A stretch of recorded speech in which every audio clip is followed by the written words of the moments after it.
继续来讲郭台铭，自伊参加到国民党的总统初选开始，网络顶就一直有人咧甲乌，进前才有200外个网友去互伊甲告，结果昨暝阁有网友继续来造谣，讲郭台铭的妈妈过身咯。这郭台铭实在是忍无可忍，再去亲身到刑事局，阁来提出着告诉。郭台铭讲会当救惨伊，后车弄死，但是无任何人会当来救惨伊的妈妈。 鸿海的创办人郭台铭到刑事局，因为网络顶面出现真侪不实的言论，像讲郭台铭欠人钱，甚至是造谣讲郭台铭老母已经过身啊，和郭台铭忍无可忍，决定要提出告诉。国民党的立委，你可以诅咒我被车撞死，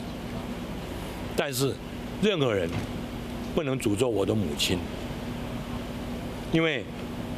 没有我的母亲，就没有今天的我。如果国民两党执政， 都只是坐视不管，任由支持者激化对立、分化人民，扩大网络霸凌的歪风，那么人民如何有免于恐惧的自由？ 郭台铭的幕僚永年基金会副执行长嘛是深受其害，直接就向散布谣言的人化为。我觉得没有人会这么没有良心。